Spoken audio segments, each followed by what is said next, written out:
गया, कभी जो तेरे दिल से जमाल मुस्तफा गया, खुदा दुआ हाथ से तेरा खुदा गया। मोहब्बतों की बस में मोहब्बतों की बात कर, तू शहर शहर अलाहतों की बात कर, ये तू चहल की कौन तुझे हरकतें सिखा गया। कभी जो तेरे दिल से जमाल मुस्तफा गया, खुदा दुआ हाथ से तेरा खुदा गया। नहायत ही मोहतरम मेहमानाने गिरामी, नबी पाक सल्लल्लाहु अलैहि वसल्लम के नाम पर,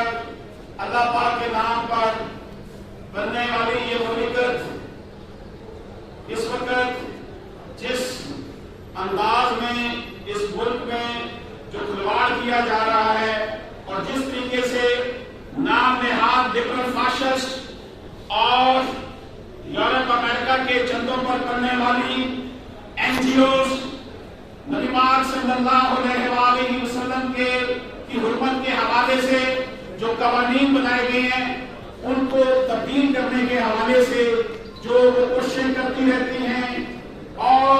इसके साथ साथ एक और एजेंडा जो ट्रांसजेंडर एक्ट के हवाले से हमारे सामने आया। कहा जाता है जनाब ये तो ख्वाजा सरों के हकूक की बात है, आप लोगों को क्या तकलीफ होती है? हमें कोई तकलीफ नहीं, हम ख्वाजा सरों के साथ हैं, उनके हामी हैं, उनको हकूक मिलने चाहिए, उनकी जो है वो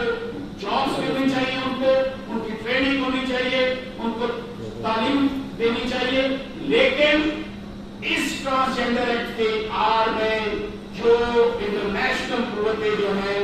उन्होंने जो खेल खेला है, हमारे पार्लियामेंट के जो मेंबरान हैं, जिन सेनेटर्स 4 सेनेटर्स ने इस कानून को सेनेट पाकिस्तान से मंजूर करवाया, उनको भी नहीं पता होगा कि इसके दरपर्दा इसके अंदर क्या था। तो ये जब ये सूरत हाल खुलकर सामने आई तो मैं खराजे दीदत पेश करता हूँ मोहतरम जनाब मौलिया मकबूल जान साहब को, जनाब डॉक्टर फरीद पाचा साहब को, और दूसरे जो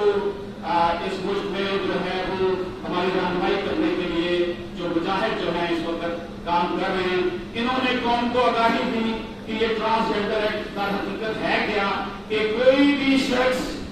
जाकर नादरा में ये कह सकता है कि जनाब मैं आज से औरत हूँ, मुझे औरत का शनाख्ती कार्ड बनाकर दे दिया जाए। कोई भी औरत जाकर नादरा को कहे कि जनाब मैं आज से मर्द हूँ, मुझे मर्द का शनाख्ती कार्ड बनाकर दे दिया जाए, और फिर वो इसकी आड़ में शादियां भी कर सकते हैं, और इसकी आड़ में विरासत में हिस्सा, जो बहुत बड़ा पहले ही मसला बना हुआ है कि हमारी सोसाइटी में बेटियों को विरासती हकूक से महरूम करने के लिए तरह तरह के जतन किए जाते हैं, तरीके अडॉप्ट किए जाते हैं। तो ये एक ऐसा अजीबोगरीब सा मामला बना जिसकी आगाही हमें मोहतरम मौलिया मकबूल जान साहब से, डॉक्टर फरीद पाचा साहब से, मुफ्ती मलिकुर रहमान साहब ने इस हवाले से आर्टिकल लिखे तो हमें आगाही हुई। यकीनी तौर पर पूरी कौम जो है इस हवाले से कॉन्शियस हो चुकी है, और जनाब मौलिया मकबूल जान साहब ने इस हवाले से जो है शरी अदालत में भी अपील की हुई है। और सबसे अच्छी बात यह है कि ख्वाजा सरों की तरफ से भी वहां पर पेश हुए वो लोग, और उन्होंने कहा कि ये हकीकत हमें हमारे हकूक से डिप्राइव किया जा रहा है। इसकी आड़ में वो लोग एजेंडा अपना लेकर आ रहे हैं जो कि बड़ा जो है मजबूत उनका एजेंडा है। तो मैं यहाँ पर यह करता चलूं कि 1857 से लेकर 1947 तक का जो 90 साल दौर हमने गुलामी में गुजारा, उसके बाद जब ये मुल्कत खुदावंद पाकिस्तान वजूद में आई, लेकिन यहाँ पर जो चंद रंग रंगीले जरनैलों और चंद बकाऊ जजिस ने और जो ब्यूरोक्रेसी में ऐसे लोग थे, इन्होंने इक़्तिदार की गुलाम गर्दिशों में बैठकर और नामयाद हुक्मरान अशराफिया बनकर इस मुल्क में अल्लाह का निजाम, कुरान और सुन्नत का निजाम नाफिज नहीं होने दिया, और यूं आज इस तबके ने, इस चंद फीसद तबके ने पूरी कौम को यरगमाल बना रखा है। और यकीनी तौर पर मैं ये समझता हूँ कि जब तक इस मुल्क में नबी पाक सल्लल्लाहु अलैहि वसल्लम का लाया हुआ निजाम नाफिज नहीं होगा, हमारे मामलात जो हैं हम इसी तरह जो है ज़ुल्म-ए-ख़वार होते रहेंगे। लेकिन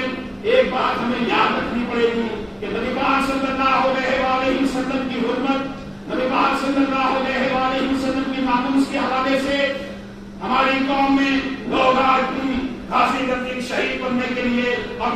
साथी बनने के लिए हर वक्त बेताब रहते हैं, क्योंकि हमारा जो टॉपिक है वो हाजी आदम सेमिनार है। नबी पाक सल्लल्लाहु अलैहि वसल्लम की